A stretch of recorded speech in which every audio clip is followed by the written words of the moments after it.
Have you heard about the community finance platform SoLo Funds and are wondering how the service actually works? Well, in this video, we're going to be taking a closer look at the app, including my personal experience lending on the platform.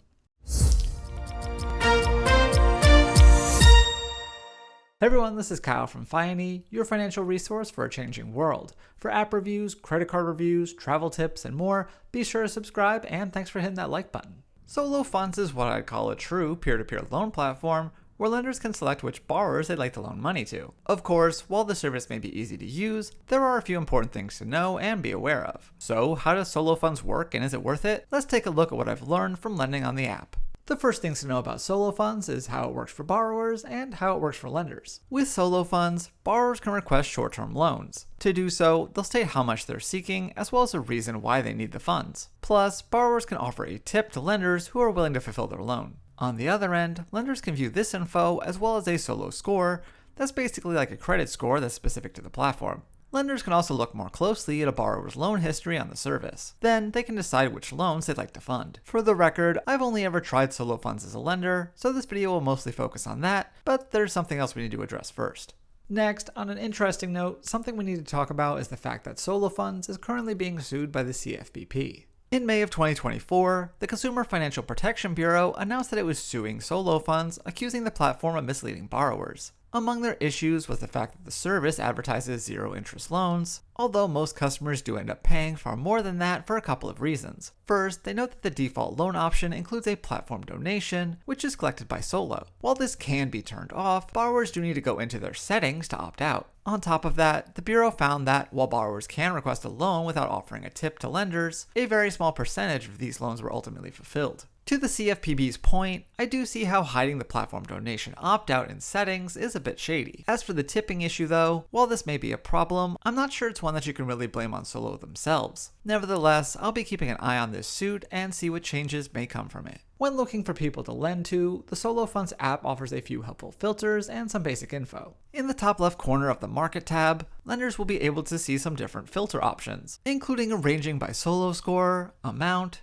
tip percentage, number of loans repaid, and more. Sadly, only one of these options can be toggled on at a time. Once they've selected a filter view, lenders can browse various loans, see the total amount they'll pay up front, as well as what they'll get in return, and view other details about the loan before proceeding to fund. Another option that lenders might have is the ability to add lender protection for a small fee. If lenders are worried about a loan not being paid back, they may be able to purchase SoLo lender protection. For a fee that's equal to 5% of the loan's principal amount, lenders can ensure that they get 90% of the principal and any platform donation back if the loan should become delinquent. As for what delinquent means, as I learned, this policy will kick in if a borrower is as much as a day late. Also key to know is that these policy payments come in the form of a credit and can't simply be withdrawn. Because of this, I personally ran into back-to-back situations where borrowers paid back their loans a day or two late, resulting in me getting 90% back, but missing out on any tip.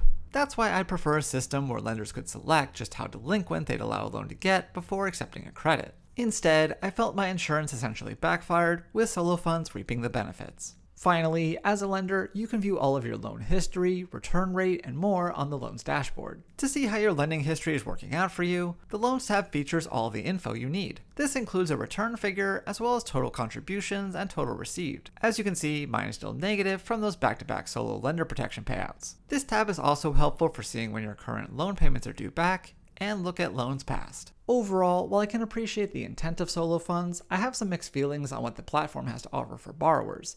On top of that, while my lending experience started off well enough, I've since had some frustrations. When you add up the costs of SoLo Funds, while it may be able to help some people out of a jam, these loans come at a pretty high cost. Considering that, looking on the app, I see numerous people with 10 or more loans, these added tips and platform donations can really add up. So, while it is a good thing that borrowers can at least know what they'll end up paying as long as they pay on time, that still doesn't make it a good deal. What's more though, the service may also not be a very good deal for lenders either. That's because, although the insurance product may sound like a good bet, the way that this option is actually enacted could mean that lenders continually lose money and forfeit their tips. Not to mention that these credits can only be used to fund more loans. Surely all loan companies make money off of late payments, but SoLo Funds somehow manages to make money from both borrowers and lenders when a payment is late. So counterintuitively, I think skipping the lender protection may actually be the better option. But of course, there are major downsides there as well. For all of those reasons, SoLo Funds is sadly not an app I can really recommend.